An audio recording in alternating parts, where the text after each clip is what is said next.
Hi, I'm Bob from Bob's Workshop. In this episode, I'm reviewing a little model tank that I found to go along with some of my Lionel trains.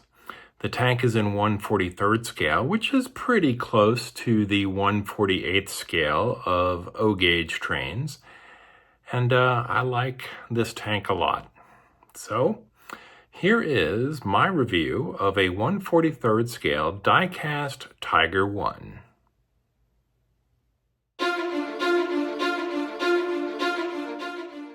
There is a bit of snobbery in the world of tanks. If someone were to ask you what's your favorite tank, and you answer the Tiger 1, many people would dismiss your opinion as uninformed. Remember, though, that they didn't ask what's the best tank of World War II, just what's your favorite.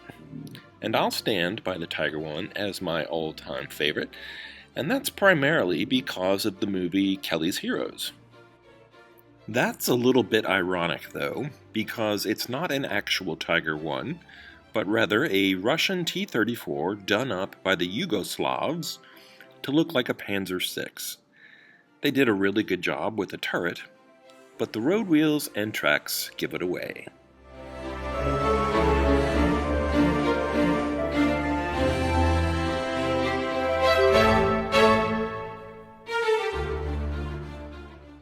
These are a few of the channels I watch on YouTube. The Tank Museum in Bovington, England has the world's only operational Tiger, and they allowed it to be used in the Brad Pitt movie Fury.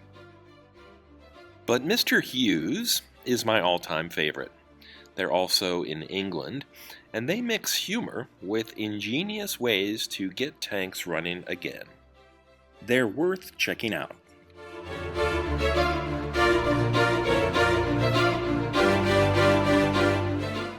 So what are some of the negatives when looking at the Tiger 1?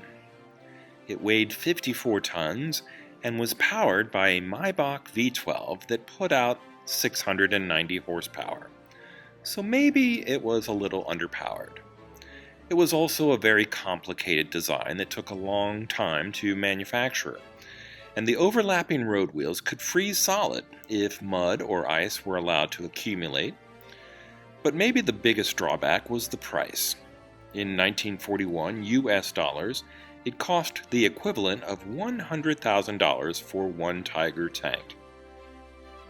An American M4 Sherman was $40,000, and the Russian T-34 was an absolute bargain at only $24,000.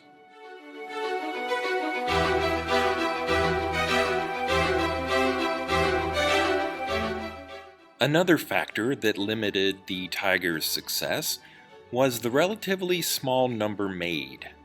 From 1942 to 1944, Germany produced 1,347 Tiger 1s. That sounds like a lot, until you realize that the United States was able to crank out 50,000 Shermans, and the Soviet Union made over 57,000 T-34s.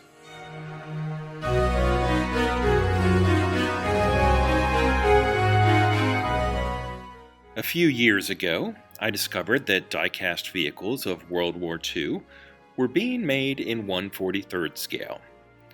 That's a perfect match for my collection of European cars, and it's also close enough to be compatible with my Lionel trains.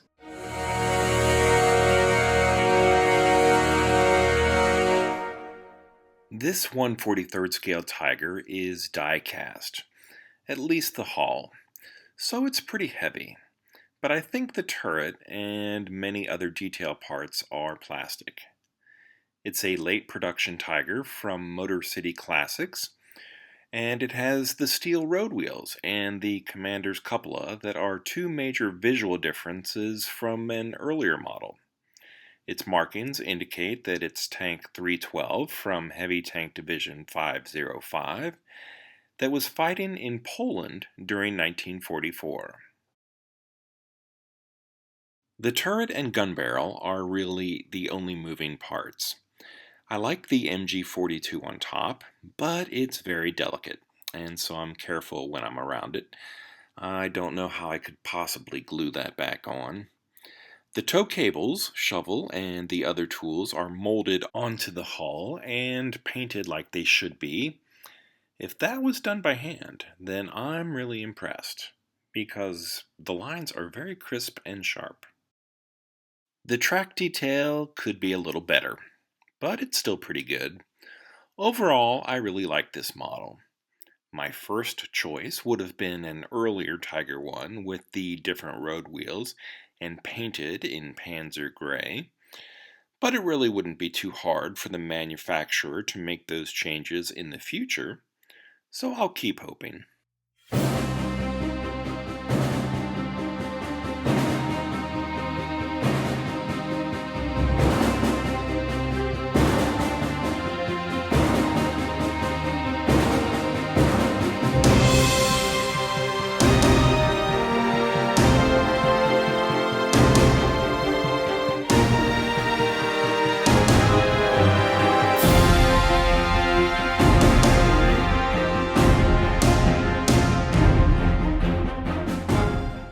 If you enjoyed this video, please like and subscribe. Thanks for watching, and until next time, this has been Bob's Workshop. Take care.